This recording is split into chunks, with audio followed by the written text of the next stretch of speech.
Good afternoon, everyone.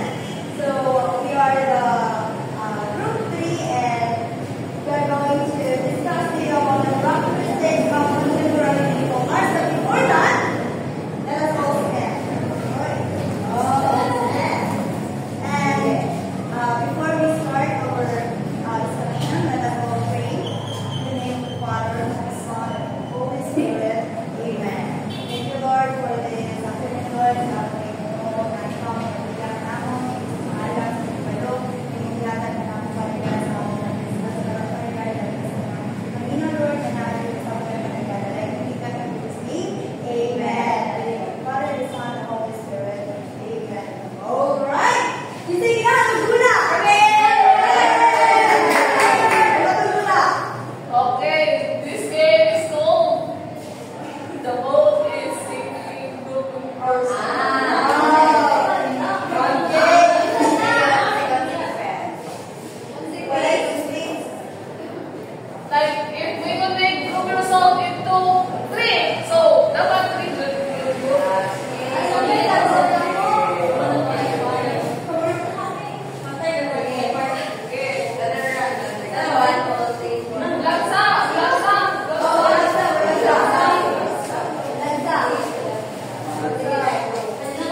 So first is blurred boundaries.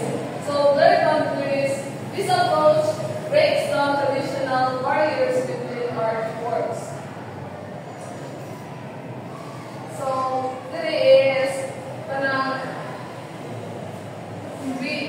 sa mga traditional na atong nahibaw ang mga arts is kanang siya is even though kanang naghinahina na siya wala yung makapugo nga makahimong matagpuan, makahimong tandaan arts para bitaw dili na kumalimtan ang mga traditional arts na atong nahibawan like parang the way nga magkwenta sa lihat, the way nga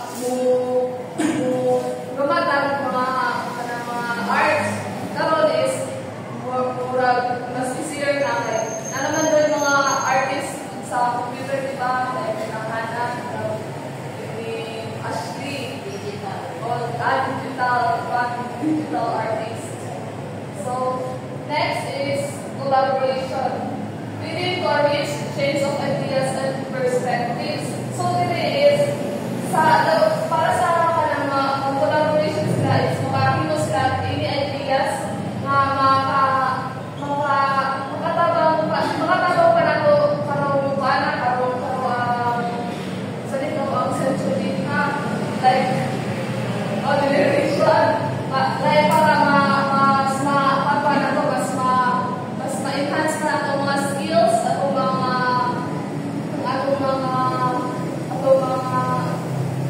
diskarte para makagama ang mga arts.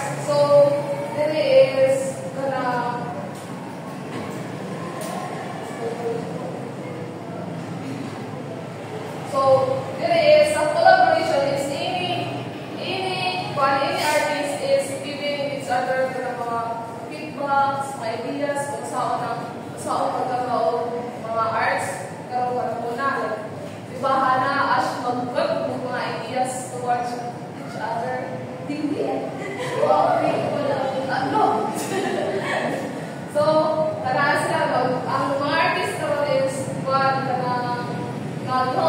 pinabagay na sila para makaging pa mga ideas para mga new types of arts. So next is innovation by combining different disciplines. So there is sa kanang pag nila collaborate is dan na nila ipon na nila mga ideas para sa kanang mga ideas and mag-experiment na sila para mga bagong arts like magsabot na sila kung sa kanilang magulitod na mga materials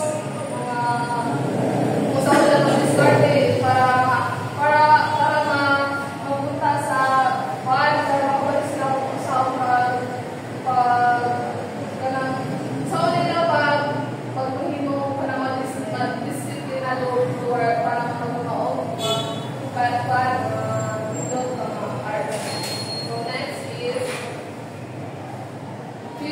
fusion of disciplines. So, interdisciplinary arts combines elements from various disciplines such as visual art, music, performance, technology, and literature to create a cohesive work. So, there is sa interdisciplinary arts like makahelp sa para makakumbay ng isa sa any kind of arts like visual arts, music, sa mga performance like mga theater, then sa technology, mas kadalasan ang technology na high-tech.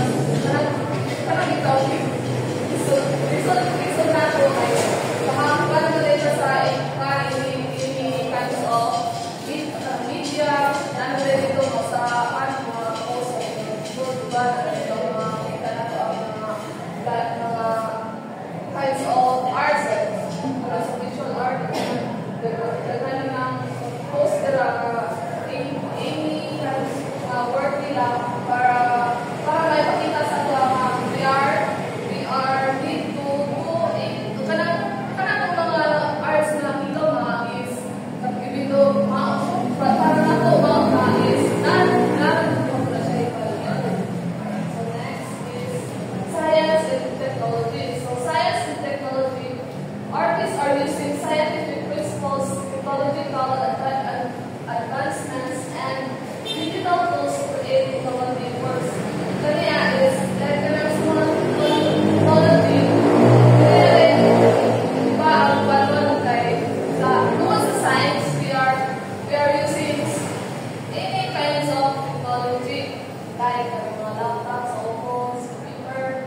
Na there is kaning through technology para mas na-evolve pa ito ang mga nahibawan sa arts, mas na-enhance pa ito mga skills towards technology. Mas nakatabang ang technology karon kay kuan. Kung dali ra siya maka-create o kuan any works that para rin mo simple na pero nice ang kuan niya, nice so ang kuan ang meaning sa iyong work. So next is ang example lang is kaniya sana technology man. So kaniya 3D kuan na siya kaniya mo examples sa through technology na involved ng mga arts na natin kita na sa ay nasa diba sa panhod sa Malaysia na po siya yung mga inanin na makita rin mo positive. So virtuality reality experiences like kaya sa dino ni Ken kuya nakapanood mo tanan kita is para sa to ay sa nakita nato is pero ang mga nakakita nato ang kita nila is nararamdaman ko sa same lugar. Pero ang unang gamit is gamit niya ng technology is naanak siya sa laing lugar. So next is performance and theater. So performance art, which blends visual art and live action, has become increasingly popular. Artists use their bodies, space, and time as mediums to create immersive and more participatory experiences. So like ako igama sa theater, di ba?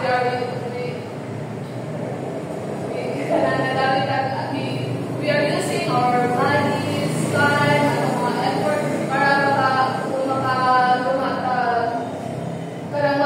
maka-participate sa atong sa art months nato, di ba? We are parang ang atuang panon ang kaniyang performance and theater is kuwara siya mas taas na siya kahit tungkol sa panandagan mga artista mga nag-use of art kaya siya sa performance and theater.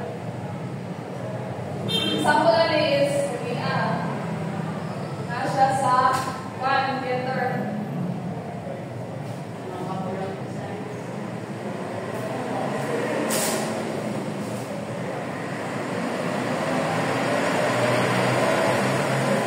Next is music and sound. So some art and installations that incorporate music and sound design are becoming increasingly prevalent. Artists use sound to create atmosphere, evoke emotions, engage viewers on a sensory level. So diba ang music and sound is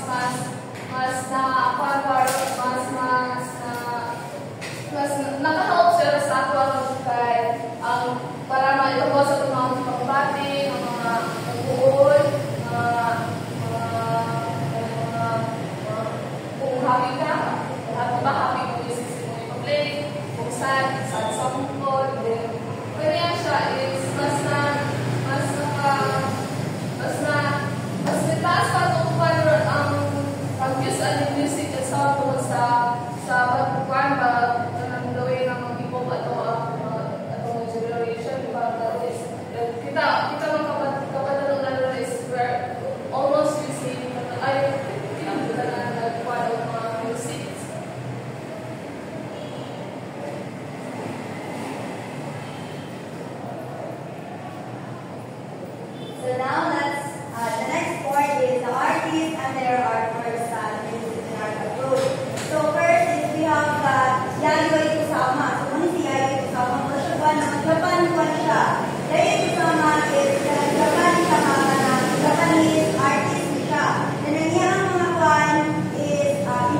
group sama immersive installation, combined sculpture, painting, and performance to create mesmerizing experiences that explore themes of infinity, repetition, and the substance. Kanang interdisciplinary with its combination of all arts. So, yan yung what is from the word infinity, repetition, balik-balik na ang mga makita nato, di ba? Balik-balik ang makita sa saya, mga arts. Yan ang ipang-combine na na to buwan siya sa digital, muna yung mga arts. Kung kanang kabate man yung mga inaani na repetition ng mga arts at sa Disney sa lidang asa mo lang sa yes, Rapunzel. Isa na siya sa kanang example nila sa mga infinity or repetition ng mga arts. No? Pero ito ganang sa kanang sa bawas ko kami mga kita ko sa nila mga wala lang natin ay ilang mga art pa mga wala itong musulod ka pero kung natin na itong mga makita wala yung mga inarinabaw diba? So muna siya na example sa mga inama at mga yayoy kusama. And then the next one is Christian Mark playing yaya ang nagbuhat. Haling the clock. So this 24-hour di ka rin siya sa kanang sa video ikaw collage. Yan i-combine niya sa gikan sa film, sa video, sa music, installation, nga para ma-functioning nga kanila. So, muna iya ang artwork din sa kanang interdisciplinary approach. And then the next one is we have the Dwayne Nicol. So, Dwayne Nicol is painted photograph. Nicol has less photography and painting to create layered images, explore themes of memory, identity, and imagination. So, yagi ko na niya ang photography o ang iyang pag-paint. So, muna yan ang pinalabas at kalit, yan ang kanang capture ba? Picture. Yan yung titingan o